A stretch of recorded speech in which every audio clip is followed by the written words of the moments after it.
আমার এখানে বলার কিছু নেই, আমি শিক্ষা দায়িত্বে নাই। আমি আপনাদের সাথে আসছি সংহতি জানাইতে। আপনারা এখানে আমার কারো কষ্টের জায়গা যে আমরা এত কষ্ট করে আন্দোলন করছি, তারপরে এখানে স্টুডেন্টরা আবার রাস্তায় নামতে হচ্ছে। আপনাদের বিশ্ববিদ্যালয় প্রশাসনের এটা উচিত ছিল এই দাবিটা আদায় করে দেওয়া। স্টুডেন্টরা কেন মাঠে নামে আর কথা বলবে? আমি নুরনবীকে কথাটা বলছিলাম।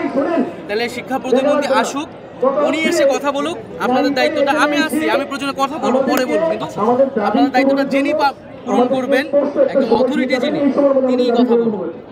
শিক্ষা উপদেষ্টা যেহেতু অসুস্থ, তার বদলে কিন্তু শিক্ষা প্রতিমন্ত্রী যুক্ত করা হয়েছে। উনি উপদেষ্টার পরের পরটাই কিন্তু উনি। আচ্ছা, এটা ঠিক আছে, কথা মানলাম, কিন্তু একটা জিনিস খুবই খারাপ লাগলো আমাদের। আমরা ভিতরে ঢুকলাম, আমরা 12 জন প্রতিনিধি ঢুকলাম, ওনারা আমাদেরকে ওইখানে দাঁড়িয়ে রেখে বলে যে আপনাদের দাবি দেওয়াটা আমাদের কাছে দিয়ে যান। এইটা কি আসলে এই সময় আমরা কি এইটাই চেয়েছিলাম? না না, আমি এটা বলেন আপনি। এটার জন্য অবশ্যই এটা খুবই দুঃখজনক ঘটনা। আমি জানি না এটা কেন তারা করছে। আমরা এটা অবশ্যই দেখবো যে কেন শিক্ষার্থীদের সেই মর্যাদা এবং সম্মান দেওয়া হলো না। তারা এত কষ্ট করে আন্দোলন করে আসছে স্মারকলিপি দিতে। আমি তো বলে দিয়েছিলাম তারা যে দিয়ে আসবে, আমি এটা দেখবো।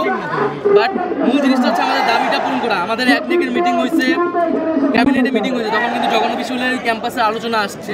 তো আমরা তখন বিগত আমরা যারা 2 জন স্টুডেন্ট, আমরা কিন্তু স্ট্রংলি এটা বলছি যে ক্যাম্পাসটা যাই জমি বরাদ্দ দেওয়া হয়েছে, একটা আলোচনা আসছিল যে জমিটা কমানো হবে কিনা ইত্যাদি। আমরা বলছি না, যেটা দেওয়া হয়েছে তারা দীর্ঘদিন ধরে ক্যাম্পাস তাদের একটা জায়গাতে আছে, হল নাই, ওই ক্যাম্পাসটা তাদেরকে দিতে হবে এবং এটা যত দ্রুত সম্ভব এটা করতে হবে। আমরা এই একনেক মিটিংয়েও, ক্যাবিনেট মিটিংয়েও এই আলোচনাগুলো কিন্তু আমরা করছি। তো এখন প্রতিমন্ত্রীর সাথে আমরা একটু তাহলে কথা বলি। উপদেষ্টা স্যার কি অসুস্থ? আপনি অসুস্থ এবং বয়স্ক লোক। আমরা প্রতিমন্ত্রী দিয়েছি, প্রতিমন্ত্রীর মর্যাদায় আরেকজন সহকারী উপদেষ্টা, উনি আসুক। আচ্ছা, তাহলে আমরা কি ঘোষণা দিয়ে দেবো? আমি শিওর হয়ে নেই। আচ্ছা, শিওর আপনি জানান, তারপর উনি কি আসছে?